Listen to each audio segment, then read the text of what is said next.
ব্রাহ্মণবাড়িয়ার বাঞ্ছারামপুরে বিলের পানিতে গোসল করতে গিয়ে পানিতে ডুবে 2 শিক্ষার্থীর মর্মান্তিক মৃত্যু হয়েছে। শনিবার বিকেলে উপজেলার সোনারামপুর ইউনিয়নের চর মরিচাকান্দি গ্রামে এ ঘটনা ঘটে। নিহতরা হলো চর মরিচাকান্দি গ্রামের প্রথম শ্রেণীর শিক্ষার্থী সাদ্দাম হোসেনের মেয়ে নিঝুম আক্তার ও দ্বিতীয় শ্রেণীর শিক্ষার্থী শান্তিপুর গ্রামের আনোয়ার হোসেন ওরফে আনাজ মিয়ার মেয়ে চাঁদনি আক্তার। তারা সম্পর্কে মামাতো ফুফাতো বোন এবং মেঘনা কিন্ডারগার্টেন অ্যান্ড হাই স্কুলের শিক্ষার্থী। স্থানীয় সূত্রে জানা গেছে, স্কুল শেষে বিকেলে 2 বোন বাড়ির পাশের বিলের পানিতে গোসল করতে নামে। সাঁতার না জানায় তারা পানিতে তলিয়ে যায়। পরে গোসল করতে আসা এক নারীর পায়ে কিছু লাগলে তিনি টের পেয়ে পানির নিচ থেকে তুলেন এবং পরে এলাকাবাসীর সহযোগিতায় নিঝুম ও চাঁদনির মরদেহ উদ্ধার করা হয়।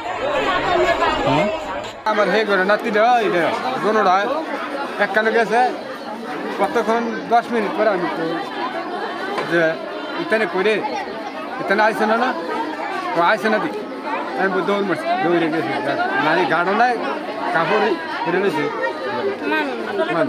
শুনছি না আমার তো কইয়া গেছে যে আমি গোসল করতাম তা আমি তো আর কোন কলের মধ্যে গোসল করে আমি তো এতটা ইয়ে করি কলে গোসল করলে তো এতলা ইয়ে করে সাইডে লাও লাগে এইটাই আমি কইছি পরে যে রে আমি কই কতক্ষণ পরে আমি ঘুরে যাইছি আইয়া সেরে দিকে এখানে কো দে না দি দৌড়টা রেকর্ড দিই না এরপর চাইলি গাড়ির মধ্যে মারতে চালি এরপরে আমার বাতি একটা হ্যাঁ গিয়ে ভাড়া দিছিল তুমি ঘরের মধ্যে লেগে